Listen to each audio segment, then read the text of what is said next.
here at Modena Engineering. We've come down for Motorex this weekend and we thought we'd come and see our friends because they make some epic gearboxes. We've always struggled to get our hands on them, so we've just done a deal to help them with their sales and marketing and help get this stuff into stock so that we can help move it. They've got an epic Evo drag box, which we're keen to get into some fast roll racing cars and drag cars in Sydney. We've got transaxles that never made it to market that are insane quality. And, you know, is there a GT-R box on the horizon? Look, who knows? It's early days. But these guys make some awesome stuff and we're really keen to help them push it to market and become the point of contact for you to make this awesome bit of kit available. So let's go and have a quick walk around the shop and see how they do things.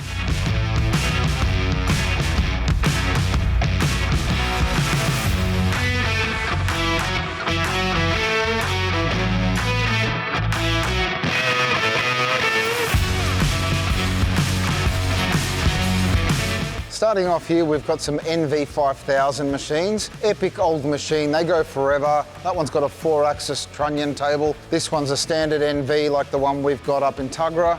DMU65 5-axis machine. We've got a couple of these. They don't stop. We make diff housings, we make four-wheel drive dry sumps, cylinder heads. Epic machine, love that thing. Now this bad boy here has got me really interested because it's an NTX 2000, which is basically a mill-turn machine with live tooling. It's also got a B-axis head, so it's got like a 5-axis DMU type head inside a mill-turn NLX type machine. So it can transfer from one chuck to the other, it can mill, and there's also a whole turret with 12 live tools. It's a 5-axis plus type machine that can just make absolutely anything. Actually, tooling is made with a machine like this. So you can do whatever you want with them and they're just so versatile. It's also got 77 tools on rotation for the B-axis head. Insane machine with about $1 million.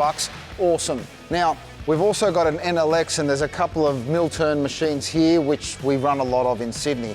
But the really cool part is over here where they do gear hobbing and shaping and making all sorts of, well, basically all of the internals for a whole gearbox is made right here. So we're going to start having a look through the workshop and show you how some of this stuff works.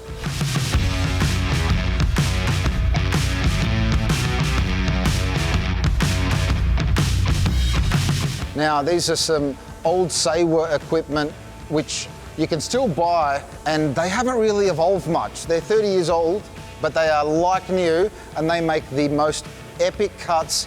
It's such close tolerance stuff. And I don't know a lot about this stuff, although we've got a gear hobber for cam gears. This is stepping it up like 800 notches. So I'll show you through here and show you how some of this stuff works with the professionals that know how to use it all. So we've come into the gear cutting area and there's some really nice looking machines that look old, but new. They are old, but they are like new. They are brand new. They look amazing. I'm the only one who's ever used them, so oh, really? I look after them. So you know every little scratch on all of them? Absolutely.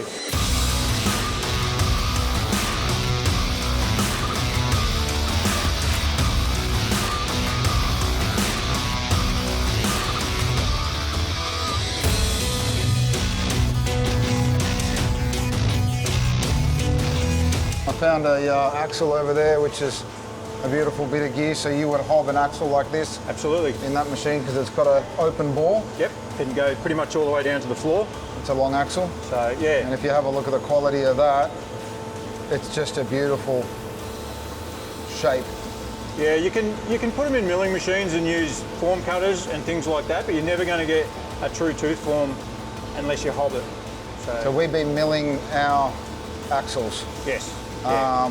And obviously started working with you guys, and I've now learned that it can be better, and I thought our axle, I mean, we've not had a single axle break ever, and we haven't had an issue with a spline or a tooth or anything, but the quality is just next level. That's right. And I've learned a lot about gun drilling, and we're going to step up our axle game because this is by far the best motorsport grade axle I've seen. There's a lot of strength in surface finish. Yes. That's, you know, you get cracks propagating from any blemish on a tooth or anything like that. Yep. That's where it's going to Shop start. painting, everything happens here as well. Yep, absolutely.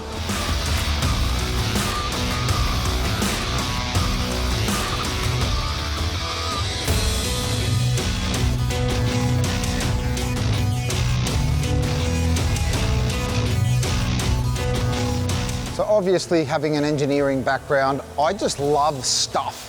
Machines, these are grinders. They're a very high precision grinder that grind to 3 decimal places. It's a thousandth of a millimeter. It's just epic how they hold their shape, how the grinding wheels are basically kept in check and to tolerance, and the kind of gear that they can grind is anything cylindrical, whether it's an internal or an external or faced. These two machines, they're worth a heap of money, high precision equipment. I'm going to show you how they work. This is Ben the grinder, who does all the grinding with these really impressive $1 million Studer machines, which are industry leading. Yep. And you can chase tolerances to how many decimal spots? I currently go to 3. The machines can go to 4, but obviously depends on the measuring equipment you have. Most bearings and all that are 0.005. I've pretty much got a trained eye that I can, judge it halfway in between, just to get, get it close. But it comes down to your measuring equipment. You're talking between 2 and 3 micron. Yeah. So for the people that don't know what a micron is, you've got a 1 millimeter, then you've got a 1/10 of a millimeter, and then the next decimal over is a 100th of a millimeter. Yep.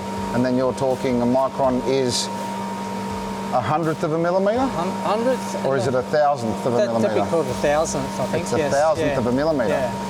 So you're talking 3 decimal spots is a 1,000th of a millimetre, not a thou. You've got 40 of them to a millimetre. We're not talking inches here, Yeah, you're talking a 1,000th of a millimetre. Millimetre, yeah. Which is not very much at all. Not very much at all, no. So with that type of precision on this particular gear as an example, how much do you need to take off it? Well, I've got to take another 0.02 of a millimetre off the bearing width, off the width of the gear, to bring it to within that tolerance. So that's a 100th of a millimetre? I'm currently at 7.5. Yep. It's an 0.3 tolerance on this. Okay. It's quite a wide tolerance. I normally aim for middle to top. If I've got another... To anyone else, it's a wide tolerance. But for us, it's not. No. No, to you, it's a wide tolerance. For anyone else, you've measured. Exactly. It's a thousandth I'm not of a using that beast to get my width. So it's basically exactly. We're talking like microns. Yeah. So, which is Awesome scale. All right, show us how you do it. Yep. I'll just mic this up again.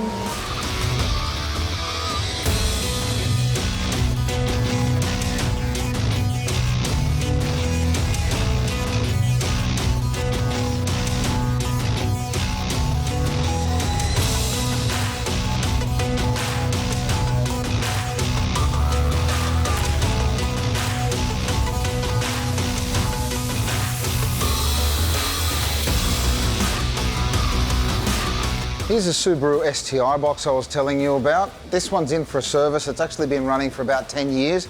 It needed a freshen up and a ratio change. Have a look at how nice all of this stuff is. It's really beautiful. Because I'm so interested in it and it looks so nice and pretty, but know nothing really about it, I'm gonna get Darren in to show us a little bit about it. Where have you usually had this box fit into the market? Okay, so this box usually goes into the market in the rally spec. That was where it originally came through. We had a set of ratios that we had to stick to called group N. That's kind of gotten into more of the roll racing scene seems to be really big at the moment. That's probably where we've gone into that. Time attack's a big thing for Subaru gearboxes. But yeah, I see moving forward probably more so drag racing, roll racing, that kind of thing, while still having the rally stuff in the background. So I think if we picked a couple of sets of ratios and aimed to have them more or less on the shelf, yeah. But obviously you've got to find some cases and... that can be the big challenge, is finding cases available now. They're getting hard to get, but it's just a case of, you can still get them, but making one would be pretty awesome. So, not a bad idea. Yeah. But if someone's got an STI box and they do want to upgrade for a sequential, that's right. Then it's pretty easy to do. It's drop straight in. Yep. It's a beautiful gear set, as you can see. And these things don't break, as far as I hear. They come in every now and then for a service. And Yeah, very robust set of gears. So every now and then you'll have one that it'll break because it's had an accident or something like that. Yeah. That's where you see breakage.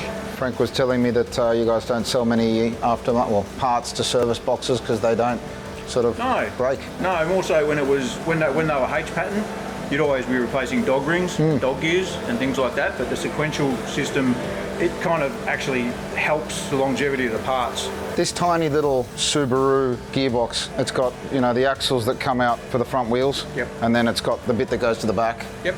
And it's not huge, and it's a 4-cylinder engine that usually sounds like it's got a misfire and a blown head gasket or both.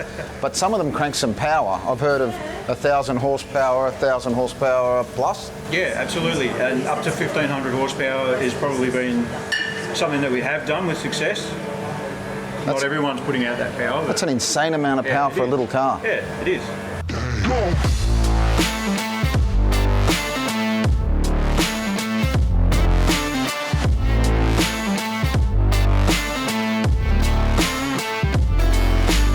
So I found a gorgeous piece of engineering, which is a transaxle, designed for a V8 supercar type thing. Anything that has the engine in the front and the gearbox in the back, transaxle. So I decided to pinch it, and we put it on display at Motorex because I love this gorgeous piece of engineering. It's not cheap, but it was never designed to be.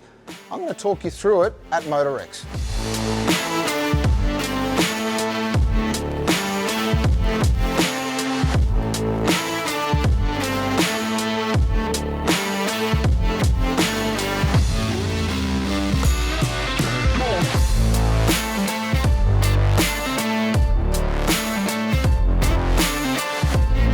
Well, here it is, the Modena Transaxle. This is a really expensive looking bit of gear because it is a really expensive looking bit of gear. Can you put it in your Skyline? Well, if you're setting up like a sports sedan, race tech Type 34 with the gearbox in the back of the car and it's 2-wheel drive, that's this application. It was designed for V8 supercars, any sort of sports sedan application, or anything where you're potentially mid-mounting an engine. You want to get the engine weight separated from the gearbox and remove other components like a diff because it's already got one inbuilt. It's a really nice bit of gear that was potentially not going to get released, but I fell in love with it so much, we're going to try and fit it into heaps of cool stuff, potentially make it 4-wheel drive for an R35. So if you are interested in a cool bit of kit like this, they are warranted, they don't break. We're offering a PRP type warranty with it. So please reach out and we'll get back to you on this bit of gear, and thank you for watching.